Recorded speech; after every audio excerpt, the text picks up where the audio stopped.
Welcome to this edition of Onshore Connect. In this edition, frack plug technology in the Permian Basin. But first, we want to thank our sponsors for making this program possible. Hart Energy recently spoke with Jim Sessions, Vice President of Completions at Baker Hughes, about the science of frack design and how frack plugs are accommodating E&P's drive for longer laterals and extended reach wells. Let's listen in. What completion trends are helping operators be profitable at $40 to $50 oil? More players are looking to put more science behind how they drill, complete, and frack these wells. In 2014, it was very much a volume game. There was a lot of wells being drilled and not a lot of time for science, just a matter of almost like a land rush, right, to see how many wells they could put online. Now with the depressed oil prices, people are taking a look at how to do them more scientific. How do we frack these wells? What methodologies? What is the frack design? And more importantly, where is what we call the good dirt or the good plays? So even within the Permian Basin, you have different reservoirs within that space, and the operators are picking the more prolific reservoirs to invest in. So what we're seeing now is operators going to longer lateral lengths, and they're also doing more spacing, meaning segmenting the reservoir into more sections, and then also pumping with higher proppant and volumes into these reservoirs. So what we're resulting in are these wellbores that have higher production rates in them because of the increased reservoir contact through more fracture stages and longer lengths. How do frack plugs fit into the lower for longer equation?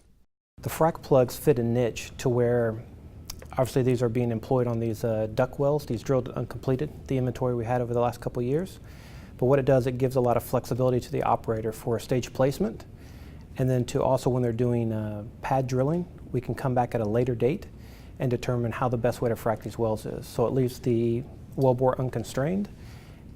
You have a lot more flexibility in the number of stages and the placement of the stages. Plug and perf now is the method of choice when you look across U.S. land, including the Permian. And so with that, it gives those flexibilities to the duck wells. But then also, there's been a lot of technical advancements within that area to make sure that we can do these wells faster with better drill outs. And we've also seen the reemergence of disappearing frack plugs or dissolving in order to accommodate these long laterals and extended reach wells.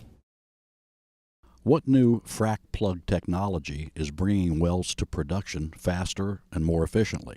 There's been a lot of advancements within frack plugs, both in dissolving and non-dissolving.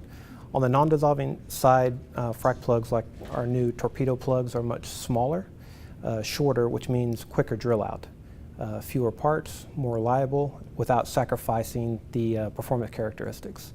There's also been a lot of advancements in material sciences to make sure that we don't sacrifice the frack for a value of the plug purchase itself. On the material sciences, we also did a lot of things with the dissolvable plugs to make them more adaptable to other environments. So as you know, the Permian's a little bit colder temperature. As such, you need to have the right chemistry to aid the rate of corrosion and still maintain the fracks in order for the plugs to disappear. So the combination of dissolvable frack plugs as well as non-dissolvable has really been a step change over the last couple of years during this down cycle. What is the outlook for completions technology in the U.S. shale? Outside of the Permian, when you take a look at all of U.S. land, between plug and perf technology, coil tubing deployed, and then ball drop systems or tubing deployed, a lot of those are based on economic factors as well as reservoir, not just on how the wells are fracked and produced, but also on what it takes to frack the wells, meaning the pressure pumping capacity, the price of coil, the price of wireline. So when there's not a constraint on pressure pumping horsepower, usually technologies like plug and perf technologies rise up to the forefront. When pressure pumping capacity gets a little bit more constrained and you need to do your fracks in a faster period to keep the horsepower rolling and do more wells, it will lend itself more to ball drop or frack point style completions. So as this market changes and evolves and we see different ebbs and flows of pressure pumping, coil tubing, and wireline capacity, we should see a mixing of technologies across the basins because it basically all boils down to economic factors, right? How can I get the most production for the least amount of money? So as of right now, the completion methodology of choice is plug and perf using frack plugs, but as activity increases, it could morph into a different technology. Onshore Connect returns next month with enhanced oil recovery in the Eagle Ford Shale. We want to thank you, the viewer, and our sponsors for making this program possible. Until next time, let's stay connected.